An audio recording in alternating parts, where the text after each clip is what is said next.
You've probably seen it before. You walk into the house and instantly know something's off.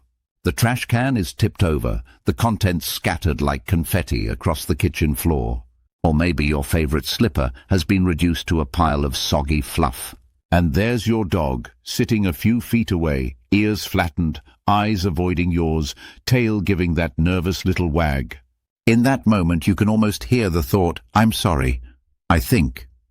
It makes you wonder, do they actually feel guilty? Are they trying to apologize? Or are we just reading human emotions into a situation they see completely differently? It's tempting to believe our dogs have a moral compass that tells them what's right and wrong in our world. But the truth is, they aren't born understanding that chewing a cushion is bad or digging up the yard is unacceptable. In their world, those things can be perfectly normal, even fun. They don't see them as bad until we react. And that's where the magic of learning and misinterpretation comes in. Dogs are masters at reading us. They don't need to understand our language word for word. They read tone, posture, facial expressions, and even subtle changes in our scent. Over time, they begin to connect certain actions with certain reactions.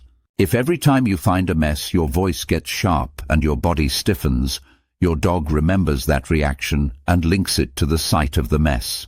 But here's the important part. They're not connecting it to the action they did hours earlier. Timing is everything.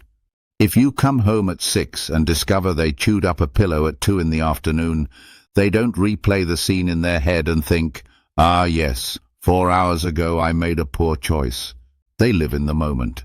So when you scold them much later, they're simply reacting to your current emotions, not the past event. If you catch them in the act, like mid-chew, and you give a clear signal you're displeased, that's when they start to make the association between behavior and reaction. Otherwise, what we think of as guilt is really just their way of responding to the tension they sense from us. And yet, even if they don't fully grasp the concept of guilt, they definitely know when you're upset. They can feel it in your energy, hear it in your voice, see it in your body language. And in those moments, many dogs instinctively try to reconnect, to smooth things over, and to make sure their bond with you is still secure. They have an entire toolbox of behaviors designed for peacekeeping, even if they're not consciously thinking, "I need to apologize now." Sometimes it's as simple as lowering their head and ears, a universal dog gesture of submission. Other times they might turn their gaze away, avoiding direct eye contact, which for them is a way to reduce confrontation. You might see them yawn, not because they're bored or tired, but as a subtle sign of stress, almost like a way of calming themselves. Licking their lips can mean the same thing. It's a nervous habit, a signal that they're uneasy and trying to soothe themselves. The tail between the legs is another classic signal. It's not just a posture, it's a message. "I'm no threat. Please don't be angry." Rolling onto their back, belly exposed, is an even bigger sign of vulnerability. In the dog world, that's like saying, "You have the upper hand here. I trust you not to hurt me." Sometimes they'll approach you slowly, then retreat, then come forward again, as if they're unsure how close they can get without upsetting you further. And then there's licking, one of the oldest canine gestures of affection and submission. Some will even bring you a toy, almost as if offering a peace offering, or nudge your hand for a gentle pet as a way of reassuring themselves that all is well. All these little actions are what behavior experts call appeasement gestures. They're not about moral guilt the way we feel it. They're about keeping relationships smooth and avoiding conflict. Dogs may not reason through a situation like, "I did X, therefore I'm guilty," but they absolutely understand when the social atmosphere between you and them has shifted, and they'd much rather restore harmony than stay in a tense standoff. Interestingly, dogs don't just reserve these apologies for humans. They have ways of making peace with each other too. If you've ever watched dogs at a park or in a multi-dog household, you've probably noticed that scuffles don't last long. They can have a quick disagreement, maybe over a toy or a patch of sunny grass, and within minutes be lying side by side again. Dogs are social animals, and maintaining good relationships within the group is crucial to them. Studies at dog parks have shown some fascinating patterns. After a conflict, many dogs will lick the other dog's face or ears, an action that has a calming effect.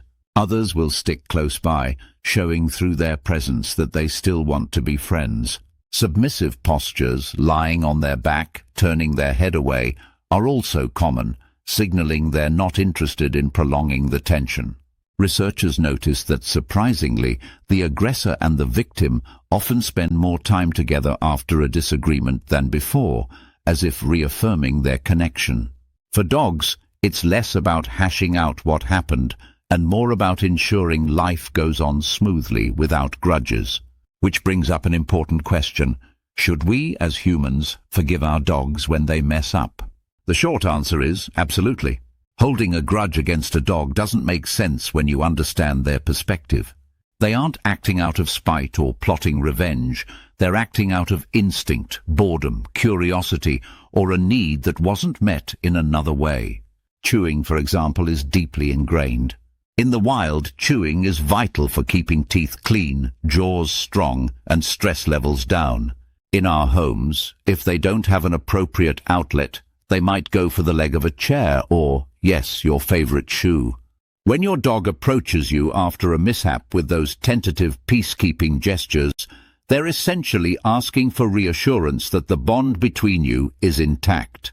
Meeting them with kindness in that moment, speaking softly, and maybe giving a gentle scratch behind the ears, tells them you're not holding on to the tension. This not only eases their stress, but strengthens the trust between you.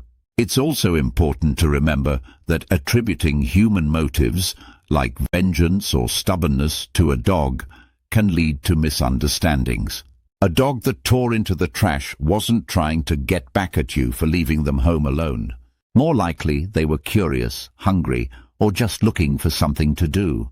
When we drop those human interpretations and see them for who they are, creatures with their own instincts and needs, it becomes much easier to respond with patience instead of frustration. So yes, forgive them. Not because you're letting them get away with something, but because your relationship is more important than the slipper or the trash can. Forgiveness doesn't mean you don't guide them toward better behaviors. It just means you don't poison the trust you've built with unnecessary anger. And the beauty of dogs is, they live in the present. If you let it go, they let it go.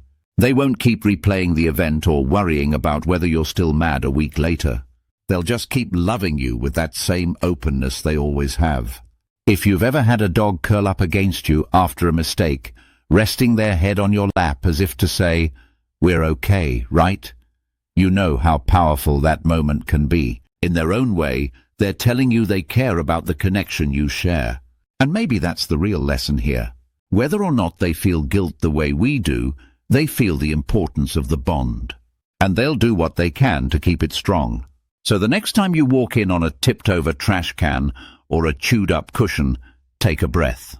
Correct in the moment if you can, redirect them to something appropriate, and then let it go. Respond to their peace offerings with warmth. Remember that for them, life is simpler. Love, safety, and companionship matter more than anything else. And when they sense those things are at risk, they'll do their best to make it right in the only language they know. And if you're anything like me, you'll find that a little forgiveness not only eases their heart, it eases yours too. After all, when someone loves you as unconditionally as a dog does, meeting them halfway is the least we can do.